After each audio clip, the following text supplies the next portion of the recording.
Good morning, everyone. Welcome to today's Daily Word. Sorry, I'm just a few minutes late. I had physical therapy this morning, and so we ran a little past time. So I'm just now getting back home. So you can see that this morning I'm coming to you from my dining room as we spend our few minutes together in our Daily Word. Today's Thursday, December 16th. So glad you could join me for a few minutes together as we continue to consider what the Word means for us. We had a really good time last night at our Advent Wednesday night. You have one more chance to come. We're going to meet next Wednesday, December 22nd. We'll meet at 6 o'clock. So we've had just great discussions. We talked last night specifically about Mary and Joseph and Zechariah and Elizabeth, the four main players in this story, and how they teach us in how to live, and their example for us as our spiritual ancestors. And so it was a great discussion. We had really good food. We had a pasta bar, and it was just excellent. I made macaroni and cheese as well, just because it sounded good to me. So we had a really good pasta bar. We had salad. We had breadsticks that were excellent breadsticks. I just found them at Kroger, and I would buy them again. So you have one more chance to join us on Wednesday night, next Wednesday at 6 o'clock, as we continue to talk about traveling with our ancestors. So we talked last night a bit about, and I mentioned it yesterday, a bit about the fact that this whole Messiah and the coming of the Messiah wasn't a brand new idea, but had been prophesied about for years and years and years, and folks had been forever in a day looking for the Messiah to come into their lives and to change their life's circumstances. And so always in the season of Advent and around Christmas, we hear these words from Isaiah the prophet, who prophesied these words about the Messiah some 700 years roughly before the birth of Christ, some 700 years. We hear these words. For to us a child is born, to us a son is given, and the government will be on his shoulders. And he will be called Wonderful Counselor, Mighty God, Everlasting Father, Prince of Peace. Of the greatness of his government and peace there will be no end. He will reign on David's throne and over his kingdom, establishing and upholding it with justice and righteousness from that time on and forever. The zeal of the Lord Almighty will accomplish this. In a different translation, when it talks about of the greatness of his government, a different translation says of the increase of his government. I kind of like the word increase better than greatness. You know my struggle with the word greatness. But anyway, we hear this scripture, this prophecy, because this really is the feeding of the roots of Jesus' family story. They begin with these prophecies, and they're delivered to us through the prophet Isaiah. And he gives us this Advent prophecy. For to us a child is born, to us a son is given. And throughout the world, throughout history, if you will, forever and ever, we've been searching adamantly for gifted leaders who would guide us with promises to help us be prosperous and to be kinder. And there's this remarkable text in the midst of our search for leaders and what it means to be prosperous and to share with each other and to love each other. Jesus was given as this gift that, really is a source beyond us from the Creator. And the prophecy, that comes true here, God knew. And the God who made us, the Creator, is the one who knows the exact kind of leader that we need. Hear what it says again, this powerful word. The government will be upon his shoulders. He'll be called Wonderful Counselor, Mighty God, Everlasting Father, the Prince of Peace. Of the increase of his government and peace. there will be no end. God knew what we needed from this Messiah.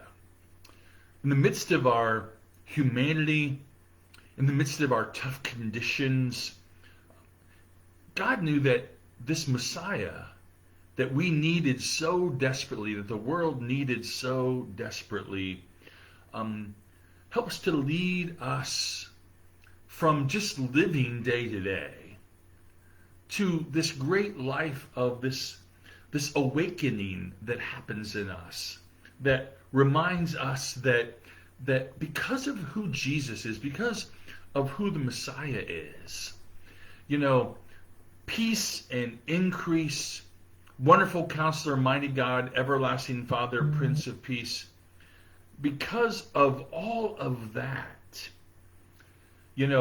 this Messiah, Isaiah said, would inhabit the human heart and not some geopolitical location in the world.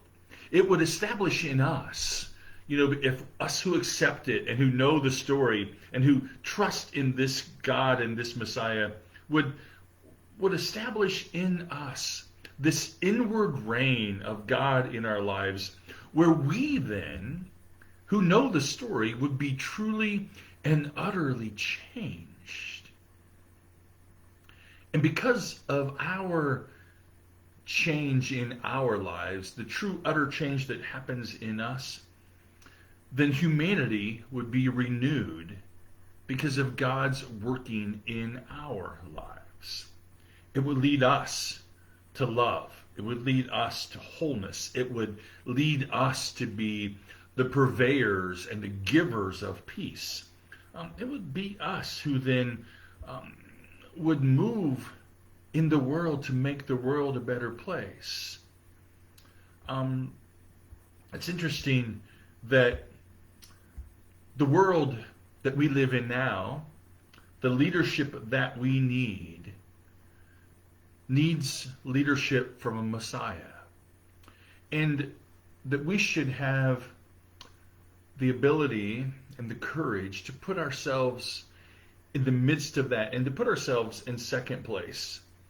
And to know that the kind of leadership, what's needed in the world the most, and I'm convinced of it, what's needed in the world the most is motivated by pure divine love that then faithfully guides us to what's new, what's going to happen in the future, and how we are going to be an important part of what that means. I posted a picture yesterday. I took a picture when I was done with my daily word of the sanctuary. I sat down. In the very back, in the very corner, you can't get farther away from the preacher, from the pulpit, than the very last pew where I sat. And my friends, Don and Marty, sat there for years and years and years and years and years. And even though they sat so far away, Don would know if I had my cross on or not. And if I didn't have my cross on, he gave me heck. And at his funeral, I wore my cross. And I promised that I would wear it every Sunday from then on. So I don't always wear my cross, but I wear something around my neck on Sunday morning. He reminds, yesterday when I sat down in the sanctuary, I was reminded that of all the people who've gone through, who've been faithful members of St. Paul's, who just loved it in powerful ways, that as I knew them, people like Don and Marty and Rob and Marie, and well, the list goes on and on. I don't want to get into naming names and miss a bunch of people. They reminded me, as I sat there yesterday and just listened, that for us in this season of Advent, what was needed for them and what's needed for us is pure divine love that guides us to the future. And we live in these tough days, and I'm in a clergy group that meets once a month, and one of them is retiring, another one's looking for a different job, And 2 of the clergy in that group are ready to quit and just retire and do something else. And there's lots of reasons for that. But what I'm reminded of is that no matter what we do, our call and the call of God is that we should live lives motivated by pure divine love. And that of the increase, Isaiah says, of the government of the Messiah, of the increase of his government and peace, there will be no end. And I think about that as I prepare and as we head plunging straight forward to Christmas. This reminder that the purpose that Isaiah says of the Messiah is still the purpose. To change the world, to change hearts, to inhabit in us. Not in a geopolitical world, but in us, in you and me. To live in us, to inhabit in us, and then compel us then to live changed lives. And when we live changed lives, lives around us are changed. And when lives around us are changed, well, you know, it's this amazing effect that happens.